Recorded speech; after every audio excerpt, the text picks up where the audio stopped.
શું નામ તમારું? મોરિયામાં દારૂ વેચાય. અમે અમારી જિંદગી બતાવી ઘણું હતું, પણ મોરિયામાં દારૂ બંધ કરાવો હતી. અમે ઘણીએ દારૂ પાડી, પણ કોઈ સાથ ના આવે. કોઈ સોનું બોલે કે દારૂ બંધ કરાવો, દારૂ બંધ કરાવો, પણ ચાવું કોઈ નહીં કે ક્યાં માણસ આમ કરે. એટલે અમારી જિંદગી ઘણીઓ બગડી છે. મેં કહેવાય મારું સારું ઘર હતું, શિક્ષકનું ઘર હતું, બધું હતું, હાલ સારું જ છે. પણ અત્યારે અમે એકલો પડી ગયો. દારૂ ના કરે. દારૂ ના કાઢી આવી ફરિયાદો ઘણાથી આવી.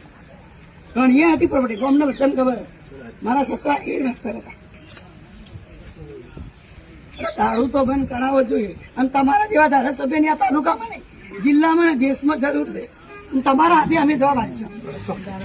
આ મેન દારૂનો મુદ્દો જ છે.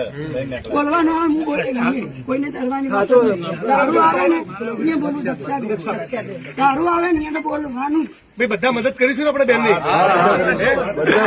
સાથે મળીને કરાવવું જોઈએ ને. દારૂની બાબતે ડર લાગતી જ નહીં બેન કોઈને. તારી જે છોકરાને જે વિધવા બેનું પૂરું કરે છે ને એને પોતાની ખબર કેવી રીતે પૂરું થાય. અત્યારે હાલ હું સંચાલકની નોકરી કરું છું. મને મારા છોકરા મોટા થઈ ગયા, હાલ મને હેલ્પ કરે છે. પણ જે જિંદગી મેં બગાડી મને ખબર કે મેં કેવી રીતે જિંદગી જીવી. ઘણી બધી મારો કાઢી હાથ પગ પગાથી નહીં થાય. મારી જિંદગી બગડી.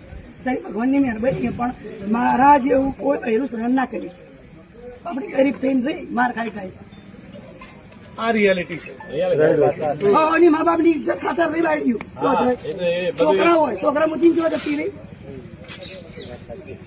ઘણા પીવા વાળા હોય કે આવું કીધી ને આવું કીધી, પણ કેવું જોઈએ. સાચી વાત છે. બરાબર મુદ્દું પડ્યું. બરાબર છે. હા તો છે બરોબર છે. 100% મોરિયા ચોક ગમ ભેગું થાય તો હું જવાબ આપી. બીજી બધી બહેનોને જરા જગાડશો, મદદ કરશો મારી. જો ભેગું કરશે ભાઈ સતીશભાઈ એમનું નામ નંબર લેવા કેવું કે દારૂ બંધ કરાવવા મોરિયા ચોક્કસ કરો.